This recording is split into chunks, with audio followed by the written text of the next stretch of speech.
Gör en bot, ty undergången är nära. Så är det, om man ska tro den svenska vänstern i allmänhet och Aftonbladets kultursida i synnerhet. Jag heter Henrik Jönsson, och jag är en oberoende libertariansk entreprenör och folkbildare. I veckan publicerade Aftonbladets nytillträdda kulturchef Karin Pettersson en text som sätter fingret på den svenska vänsterns verklighetsbild och tillstånd.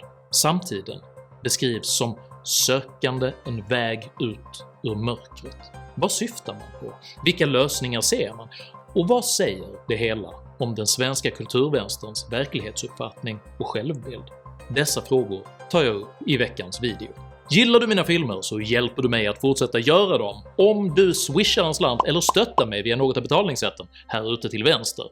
Min YouTube-kanal är helt självfinansierad och skulle inte kunna fortsätta utan ert fortsatt generösa stöd. Vill du se fler videos så hittar du dessutom min nya engelskspråkiga kanal här ovanför, och glöm inte heller att klicka på prenumerera-knappen här nedanför om du inte redan har gjort det. Dunka även på den där eländiga klockikonen och välj alla för att eventuellt få notiser när jag publicerar nya videos, vilket jag gör med ett atomurs precision varenda lördagsmorgon klockan 08:00 svensk tid. Idag talar jag om kapitalism, kultur och krismedvetande. Häng med!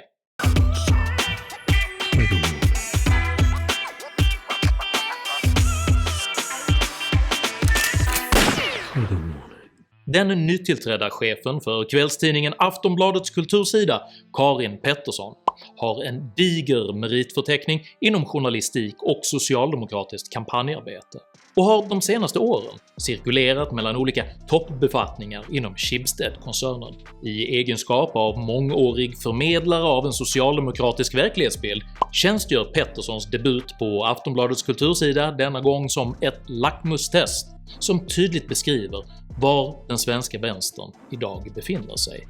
Och den befinner sig uppenbarligen på jakt efter en väg ut ur mörkret.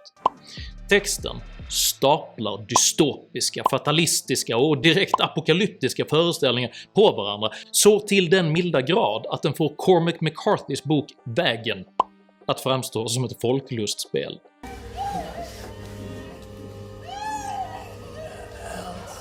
Därför att klimatet kollapsar, barn. De närmaste 10-20 åren kommer vi att se svält, folkförflyttningar och eskalerande massutrotning. Det är inte ett annalkande Ragnarök som uppmålas, utan vi står redan mitt i en pågående undergång där behovet av klasskamp och intersektionell maktanalys förklaras med att ett förmodat akut livshotande tillstånd föreligger. Dessa sprickor och avgrunder som vidgas mellan rika och fattiga, mellan kvinnor och män, också denna, mellan det akuta, livshotande tillståndet och pratet som bara pågår. Den vänsterradikale ekoaktivisten Andreas Malm citeras som en befriande ansats där allt fler stannar upp i ett uppgivet sörjande. Våga känna paniken. Välj sedan mellan två huvudalternativ, det mest militanta och orubbliga motståndet mot systemet, eller att luta dig tillbaka och se allt gå åt helvete. Vilken typ av system är det som kräver ett militant och orubbligt motstånd för att allt inte ska gå åt helvete? Den parlamentariska demokratin, rättsstaten, marknadsekonomin?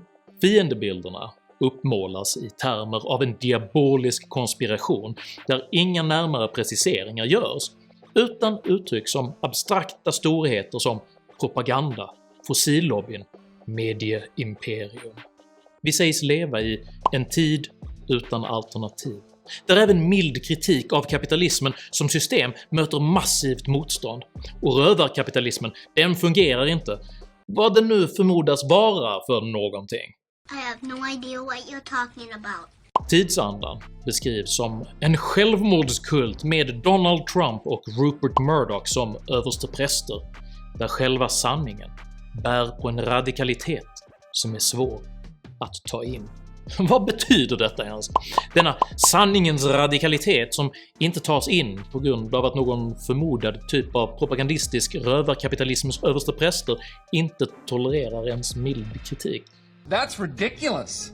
Bilden som frammanas gör gällande att världens undergång är nära förestående och att det är en abstrakt fiende i form av rövarkapitalism som ligger bakom. Den som ifrågasätter detta omyndigförklaras som antingen manipulerad av de propagandistiska medieorganisationerna eller som en del av den kapitalistiska konspirationen för att sänka hela planeten ned i det brinnande Gehenna.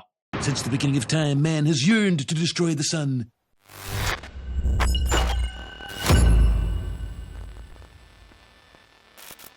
Föreställningen om en letargisk, manipulerad befolkning som inte är kapabel att förstå sitt eget bästa är en tankefigur som av marxistiska sociologer ibland kallas falskt medvetande. Detta koncept gör gällande att proletariatet och andra klassaktörer inom det kapitalistiska systemet förleds att tjäna sina förtryckares intressen istället för sina egna. Det föreligger därför en marxistisk plikt att väcka de samhällsgrupper som inte själva betraktar sig själva som förtryckta. Det framgår inte vilka kvalifikationer som krävs för att kunna avgöra om andra människor är förtryckta eller inte bättre än vad de själva kan, men gissningsvis så måste man åtminstone kunna skriva apokalyptiska ledartexter. End is near, how will we survive?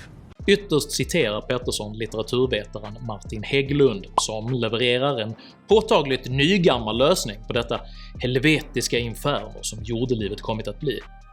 Hägglund landar i en gradvis övergång till demokratisk socialism med gemensamt ägande av produktionsmedlen. Här har vi det svart på vitt. Karl Marx fixar biffen since 1867.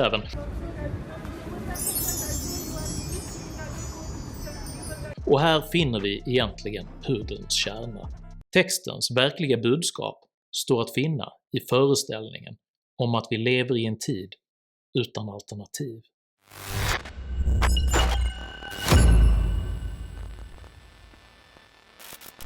Projektion är en psykologisk term som beskriver en så kallad försvarsmekanism. Denna utnyttjas när en person inte har kapacitet att acceptera sina egna svagheter utan istället tillskriver omgivningen sina egna negativa egenskaper i syfte att upprätthålla sin egen identitet och självbild. På ett övergripande plan är det svårt att inte tolka vänsterrörelsens apokalyptiska tematik som just en projektion av den egna rörelsens avsaknad av svar. En tid utan alternativ. Sökandet efter en väg ut ur mörkret kan tolkas som vänsterns sökande efter en ny mening för att kunna återfinna självförtroende som det seriösa alternativ man på allvar inte har varit sedan Berlinmuren föll 1989. I samband med att östblockets haveri avslöjade allt mer av det socialistiska systemets fasor gick luften sakta ur vänsterrörelsens plan- och fördelningsekonomiska modeller, och vänsterrörelserna förlorade snabbt realpolitisk relevans i hela västvärlden. Socialismens fortlöpande misslyckanden, från Sovjetunionen till Venezuela, har slutligen berövat även rörelsens fotsoldater tilltron till sitt eget politiska program.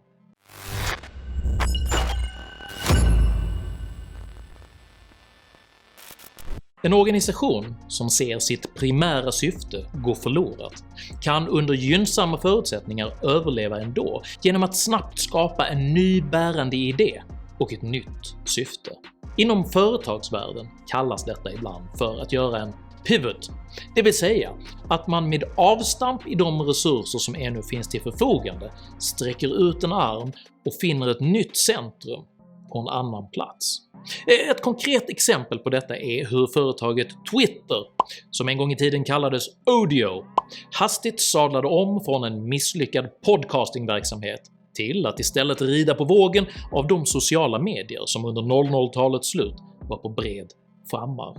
På motsvarande sätt kan vänsterrörelsen under 1990-talet sägas ha gjort en pivot från att ha uppfattats som ett realistiskt ekonomiskt alternativ till marknadskapitalismen till att istället bli en rörelse som fokuserade på maktanalyser. Maktanalyserna behöll rötterna till den kollektivistiska marxistiska ideologin men frigjorde sig från betungande realekonomiska realiteter för att istället helt hänge sig åt att problematisera uppfattade ojämlikheter och orättvisor.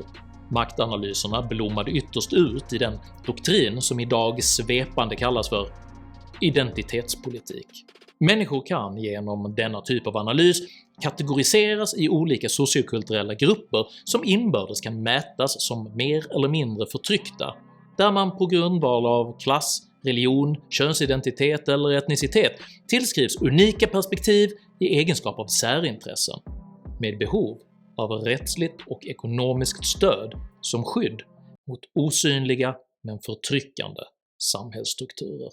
De sociala och ekonomiska konsekvenserna av identitetspolitiken har främst kommit till uttryck i form av tilltagande social friktion och kostnadsdrivande utjämningsreformer, vilka genomsyrat allt från genuscertifiering av offentliga toaletter till migrationspolitik. Identitetspolitiken, som länge uppmålat den medelklass som gillar pattar, kött och öl som sin största fiende, ser nu en tilltagande motreaktion från just dessa grupper, eftersom de även förväntas betala för sitt eget avskaffande. Man behöver rimligen inte vara Columbo för att förutspå denna utveckling, men vänstern beskriver motreaktionen och sitt gradvis förlorade inflytande som totalitärt och närmast fascistiskt. Som konsekvens befinner man sig just nu mitt i en ny pivot, där den första pivoten flyttade ambitionen från att frälsa världens alla arbetare till ambitionen att frälsa världens alla förtryckta grupper, är nu den slutliga ambitionen att frälsa hela planeten från undergång. En utveckling från ekonomi via identitet vidare till ekologi, eller med andra ord från progressiv till regressiv och slutligen till apokalyptisk rörelse. Apokalyptiska doktriner är farliga och kännetecknas av tron på att världens undergång är nära. Ofta anförs krav på offer och radikala ingrepp i ett samhälle som beskrivs som korrupt och omoraliskt. Att ifrågasätta eller ens problematisera undergången betraktas som kätteri och behäftas med tillmälet förnekelse. Genom att anamma bilden av den akut döende planeten som det slutgiltiga uttrycket för kapitalismens förtryckande makt kan alla andra frågor slutligen underställas socialismen. Fungerar inte planekonomin? Det spelar ingen roll, planeten kräver det.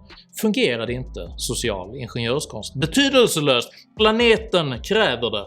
Eller som Petterssons artikel citerar: “Välj sedan mellan två huvudalternativ, det mest militanta och orubbliga motståndet mot systemet eller att luta sig tillbaka och se allt gå åt helvete.